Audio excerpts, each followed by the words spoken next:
un peu particulière. C'était pas prévu. Tu me diras si tu acceptes ou non. Voilà, j'aimerais faire une enquête par rapport à un bug informatique qui a lieu actuellement mondialement. Est-ce que tu veux bien qu'on y jette un œil? Si tu veux. Voilà. Donc pour l'histoire, c'est une gigantesque panne donc depuis le 19 juillet informatique. C'est dû à Microsoft. Voilà, on appelle ça un verrou, hein. Donc ça touche surtout pratiquement toutes les entreprises du monde entier, des grands groupes en France sont concernés, les médias, les centres olympiques à Paris également, aéroports, hôpitaux, hôtels, etc. Bref, c'est alors qu'on dit que c'est ou une cyberattaque ou une panne de mise à jour d'antivirus. Enfin bref, plein de suppositions ou de propositions sont données. Et moi, j'aimerais qu'on en ait le cœur net. Alors, j'aimerais que tu regardes là de là où tu es. Qu'est-ce que tu vois qu'il se passe là? C'est une mise à jour, effectivement, mais non pas par rapport à un virus. C'est une mise à jour par rapport à un changement de paradigme, par rapport à la mise en place. En fait, ça concerne la mise en place d'une 5e dimension artificielle. D'une 5e dimension artificielle. Oui, générée par l'intelligence artificielle. C'est pour venir contrecarrer la 5e dimension, on va dire naturelle. Là, c'est une 5e dimension artificielle qui nécessite effectivement des mises à jour informatiques de façon globale et générale. Bien. Et qu'est-ce qui fait que les pannes ne concernent pas tout le monde? Parce que du coup, tout le monde devrait être impacté. Et alors, Ça concerne uniquement les structures, les arcanes principales on va dire de la société humaine, mais pas les particuliers. alors, certains particuliers aussi, parce que bah, moi, je peux te dire que depuis un mois, d'après Bouygues Télécom, ma box est en panne. Plus d'Internet. Alors, regarde si c'est la même chose ou si c'est autre chose. Ce sont des conséquences, mais ça ne veut pas dire que tu es spécialement visé. Ce sont des conséquences de ce qui vient d'être cité précédemment. Mais ce n'est pas ce niveau-là, on va dire, qui est visé. C'est comme si tu en avais eu les retombées, simplement. D'accord, ok, des dommages collatéraux, on va dire. Exact. Bien. Et qui est derrière tout ça alors, puisque ça ne concerne pas apparemment Microsoft, donc qui est derrière ça?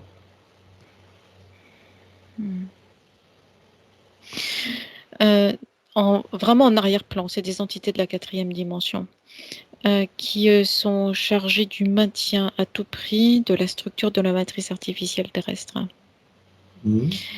Et en arrière-plan, on va dire piloté en arrière-plan, c'est l'intelligence artificielle. D'accord. Donc je suppose que le fameux Bill, que je n'aimerais pas plus, est à l'origine de ça? Ça n'est qu'un pion. D'accord, mais je veux dire, c'est lui qui est, on va dire, inspiré pour mettre en place ce dispositif? Ce n'est qu'un un pion minuscule dans une échelle beaucoup plus vaste. On parle d'une échelle humaine.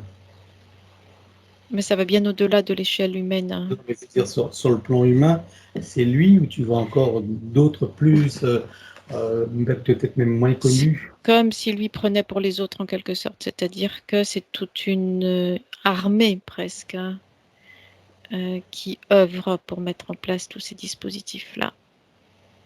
Après, il faut qu'il y ait une figure connue pour diriger les intentions, qu'elles soient bonnes ou mauvaises, mais ce n'est qu'une tête d'affiche.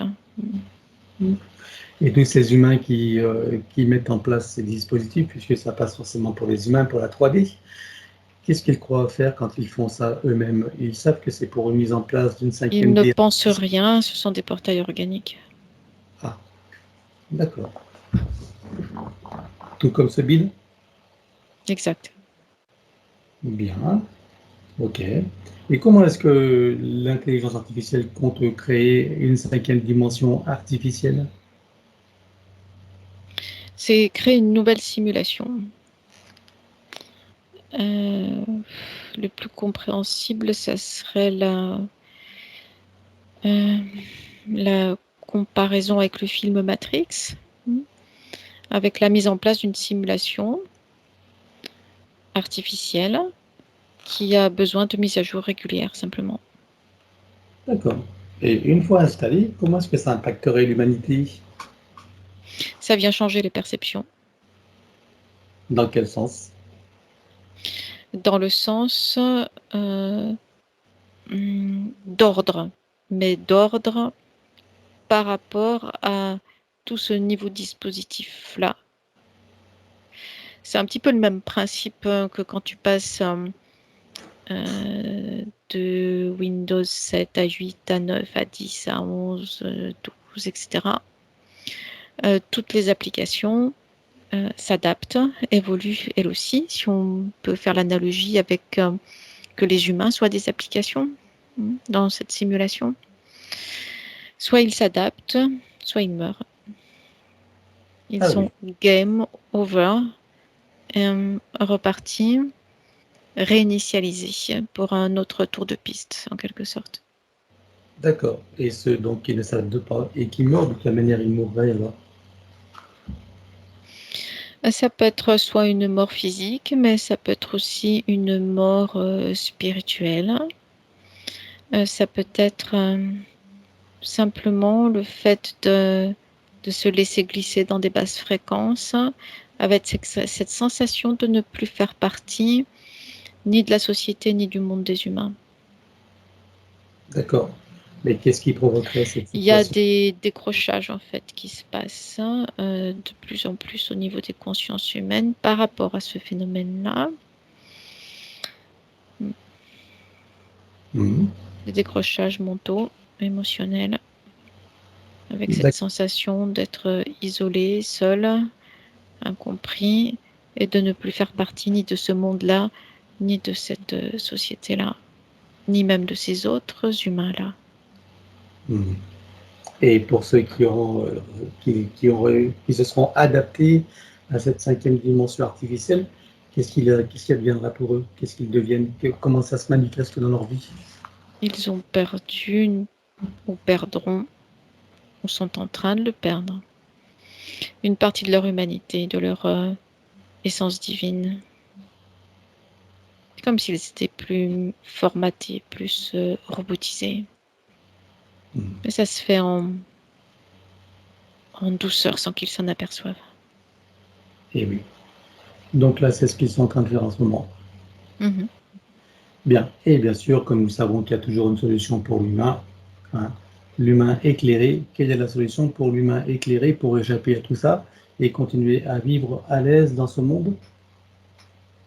C'est la prise de conscience de sa flamme intérieure, de sa flamme divine intérieure, de son essence divine,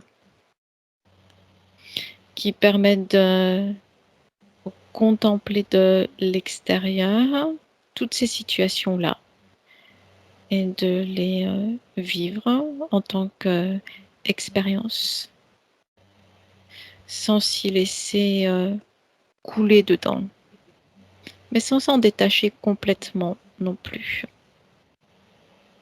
Mais principalement rester dans cette position d'observateur. Genre l'idée, je suis dans ce monde, mais pas de ce monde, Exact.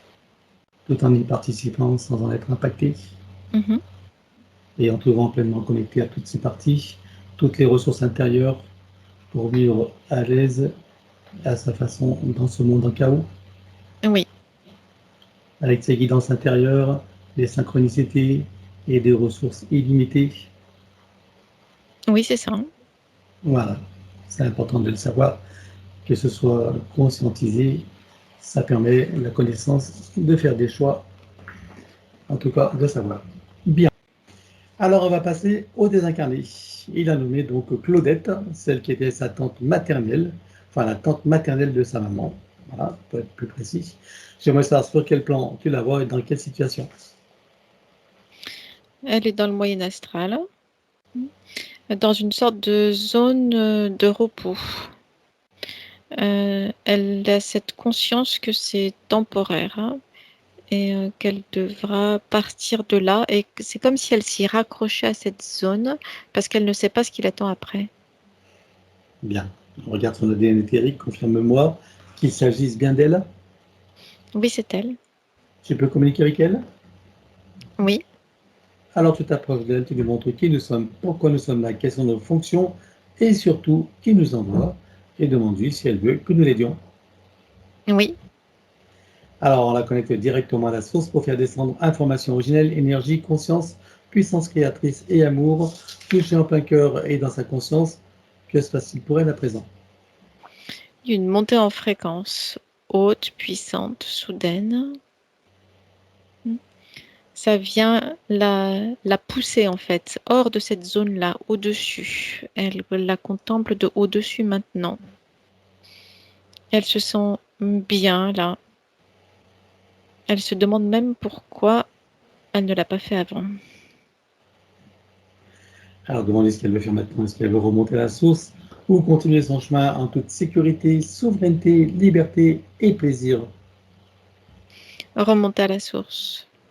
Alors dis-lui que pour qu'elle puisse en profiter pleinement, il est nécessaire qu'elle récupère toutes les énergies qu'elle a laissées sur Terre et sur tous les plans et qu'elle coupe avec tout ce qu'il y a à couper. Elle se libère totalement et libère tout et tous.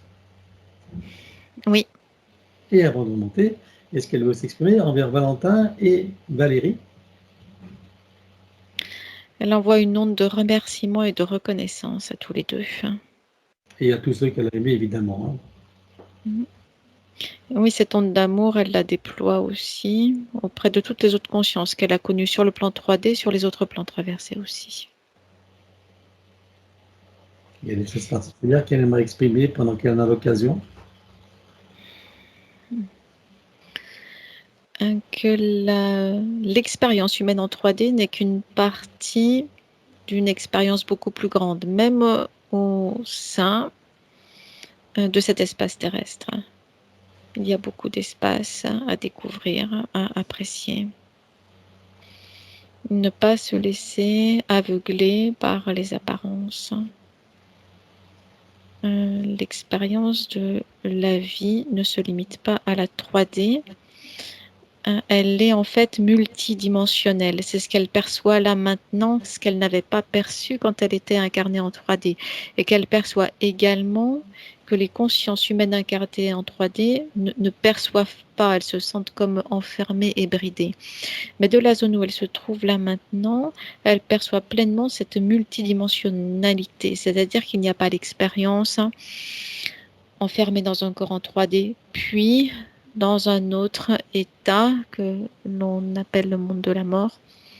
Non, tout est dans le même présent, dans un même présent et multidimensionnel et simultané. Bien. Et le fait de prendre conscience de cela dans sa physicalité 3D permet d'enrichir l'expérience de l'incarnation en 3e dimension. C'est ce qu'elle perçoit là clairement et qu'elle transmet comme message. Et moi, j'aimerais savoir, de la perspective où elle est maintenant et tout ce qu'elle comprend, comment elle s'y prendrait dans la 3D pour vivre justement cette multidimensionnalité et en prendre du plaisir. Se recentrer sur sa propre source intérieure, dans son propre espace méditatif intérieur. Poser le mental, poser, calmer, l'émotionnel, poser, calmer et centré, équilibré. Là, il y a la connexion avec son soi. Et ça remonte jusqu'au soi supérieur en ligne directe. Et là, ça ouvre les portes de la conscience de la multidimensionnalité. Très bien.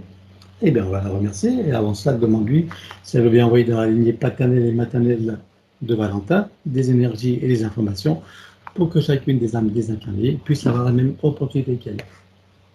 Oui, Allons-y. c'est fait. On va la remercier et la saluer. Elle est partie. Elle est sortie de la fausse matrice. Oui. Bien. Alors,